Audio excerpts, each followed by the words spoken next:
Have you ever been interviewed? Have you ever filled out a survey? If you've done both, then you've participated in qualitative and quantitative research.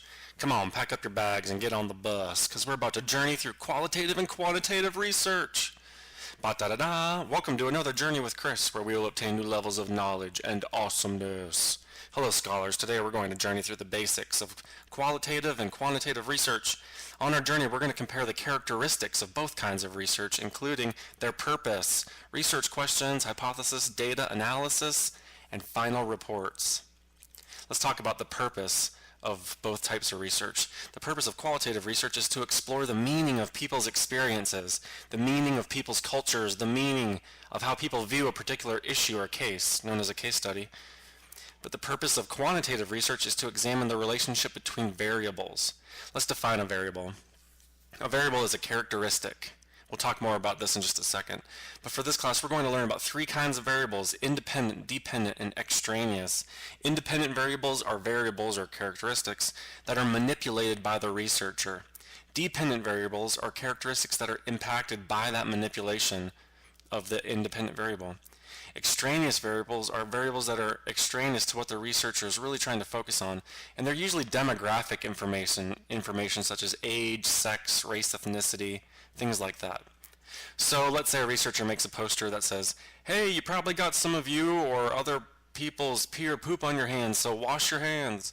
The researcher puts up that poster in one bathroom and doesn't put it in another bathroom. Then the researcher watches to see if more people wash their hands after peeing or pooping who were exposed to the poster compared to those who were not exposed to the poster. It turns out that more people washed their hands who went to the bathroom where the poster was. The independent variable in this study is the poster on the wall. It was manipulated by the researcher. The dependent variable was the characteristic of hand washing. It was the effect of there being or not being a poster in the bathroom. Some extraneous variables are the people in the bathroom's age, sex, race, ethnicity, and so on.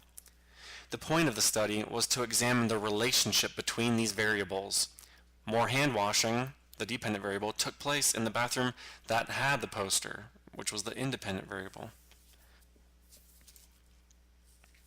Let's talk about research questions. Since qualitative research is exploratory in nature, qualitative research questions usually start with the words what or how, since these words imply discovery or exploration. Excuse me. For example, a qualitative research question could be, what are college students experience in trying to eat healthy on campus? Or, how do college students celebrate the subcultural holiday of 420? Because qualitative research is exploratory, it typically does not have a hypothesis, which is a prediction. In a nutshell, qualitative research tries to explore, not predict, participants' views.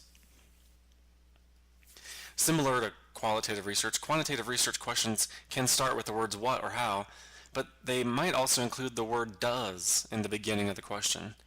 In descriptive quantitative research, research questions ask how much, how often, what's the relationship between variables, what's the difference between the variables.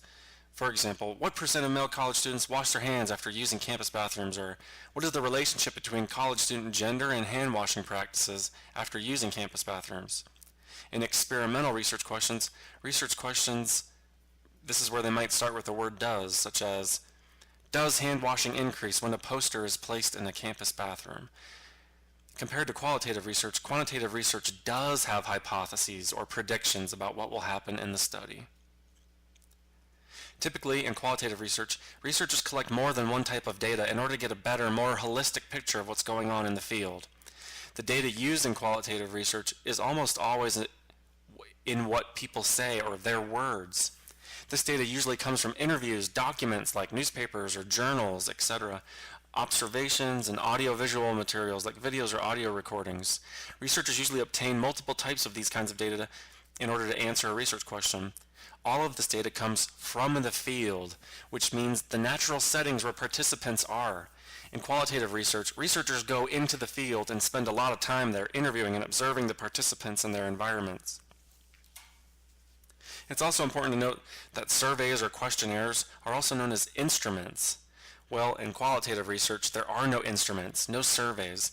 In qualitative research, the researcher is the instrument. What this means is that the researcher acts as an instrument. The researcher is kind of like a living survey. They ask all the questions and make observations instead of relying on surveys to gather data. It's also important to note that a hallmark of qualitative research is its emergent design. This means that the way in which the study is conducted can change during the study.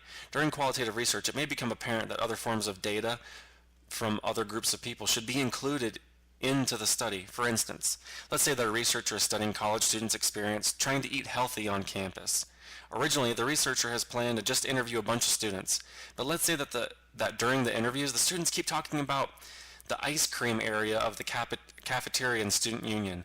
How there's over 400 kinds of ice cream and you have to walk around the ice cream to get to the apples and on and about the ice cream bar. Well, the researcher hears enough students talk about this crazy ice cream bar that the researcher decides that observational data should be included in the study. She needs to see the ice cream bar for herself and see how it overshadows the apple bin. She needs to see why everyone's talking about this crazy ice cream bar. So the research design emerges and different kinds of data might be collected as the study goes on. The data for quantitative research is in the form of numbers. These numbers usually come from what people check off on instruments, which are surveys or questionnaires, or observational checklists and so on. So qualitative research looks at words, quantitative research looks at numbers. Let's talk about analysis. In qualitative research, analysis is all about creating themes. Researchers read their interviews, look at documents, observations, and audiovisual materials, and then they organize all of that data, all of those words, into themes. This can take a considerable amount of time. There are often pages and pages of interview transcripts to read. For example, let's say a researcher interviewed students about their experience eating healthy on campus. From the interview, there were over 80 pages of interview text to read.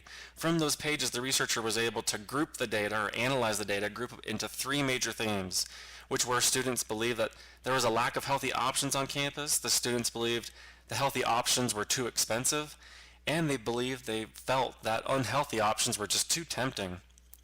It's important to note here that qualitative research is inductive in nature.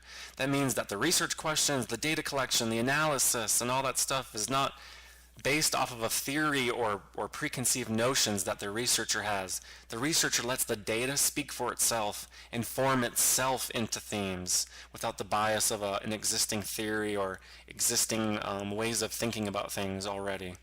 On the other hand, in quantitative research, analysis involves the use of statistics to crunch numbers and figure out what those numbers mean in terms of answering a research question. Qualitative research looks at themes, quantitative research and analysis crunches numbers, statistics. Quantitative research is also usually deductive. It's based from existing theories and information that's already out there to help form research questions and how data is collected and how it's analyzed. Let's talk about the final report. In qualitative research, the final report is usually narrative in nature. The authors will sometimes write in the first person. It's more interpretive, and it contains a lot of writing, and it has direct quotes from participants.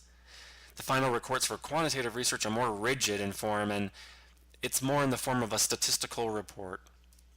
In conclusion, there are noteworthy differences between qualitative and quantitative research in terms of their purpose, research questions, data analysis, and so on. And this video is just an intro to each style of research. We're going to go into way more depth as the semester continues with each form of research. So thanks for a great journey, and I'll see you in class.